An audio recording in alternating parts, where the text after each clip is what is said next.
demanding action now. This was a scene yesterday as students and teachers, parents, community activists all rallied outside the Van Hoos Education Center. Now, that group is challenging the JCPS school board over the new Kentucky law on transgender students. Students and parents say they want the district to push back. We're joining Jim live right now outside the Van Hoos Education Center with more about the new measures the group is seeking. Good morning, Haley and Eric. Yeah, last night the crowds out here at the Van Hoos Education Center really wanted to see some just commitments, some on-the-record commitments from JCPS board members that they were going to affirm trans rights and really take a stand against Senate Bill 150. They wanted to see that in writing. They wanted to hear that from board members, that they were going to fight against this new law coming out of Frankfurt. Now, this divisive law does a few things. Number one, it does not require teachers to use a student's preferred pronouns in the classroom setting. It would require districts to inform parents about any physical or mental health services provided to a student.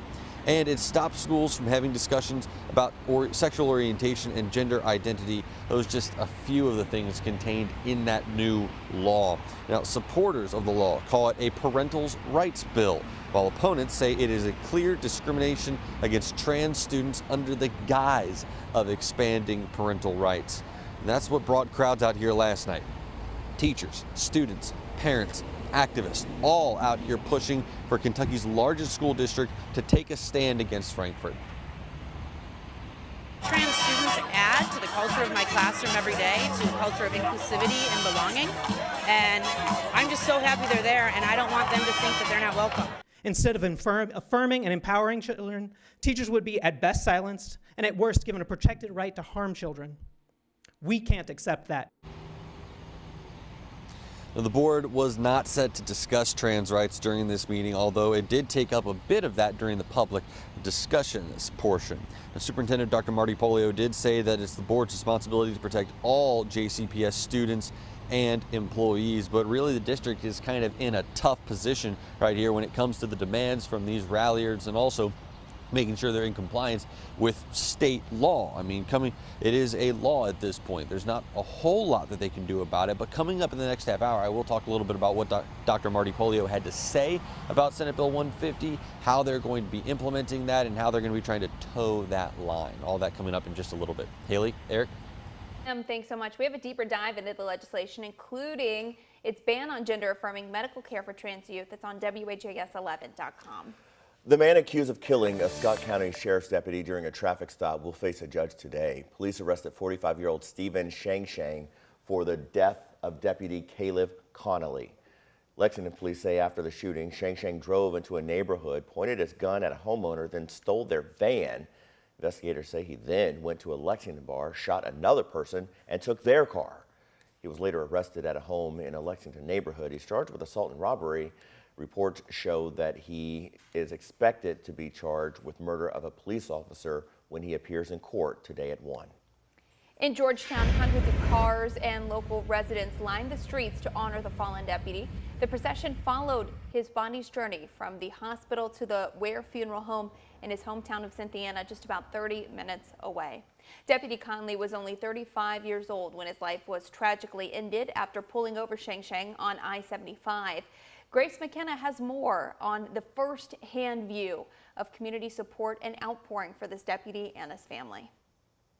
Devoted Scott County, Kentucky Sheriff's Deputy Caleb Conley lost in the line of duty Monday evening. That one traffic stop can be the last, and we don't want to see this ever happen again. Conley was shot and killed during a traffic stop on I-75. The suspect now in custody. In honor of the family of Officer Conley, it's just a tragedy.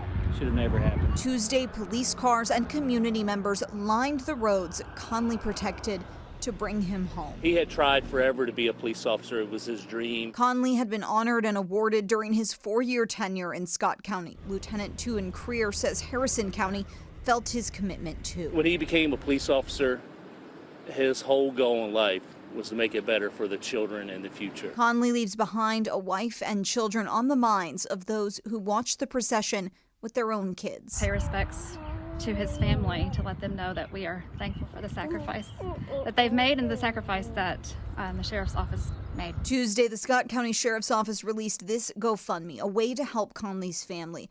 Organizers write Caleb was known throughout central Kentucky for his professionalism and being a devoted family man. They add on the day before his death, he posted on social media, "Don't fear dying, fear not living." We're going to miss him, and we love him. He's going to walk in heaven for sure. Grace McKenna, WHAS 11 on your side. We do have a link to Deputy Conley's GoFundMe on our website, WHAS11.com. It's raised more than $41,000 so far. The man accused of escaping police custody and spending nearly 3 days on the run is now being held on a new $500,000 bond. Norman Wolf was arrested over the weekend and had to be wheeled into court yesterday. Police say he jumped out of a prison transport car on a ramp to Brownsboro Road off the Gene Snyder. Police say he later kidnapped 2 people and forced them to drive toward downtown. Defendant began yelling for Deputy Law to pull the vehicle over, or defendant was going to kick out the window and jump out the vehicle. Wolf is due back in court next Wednesday.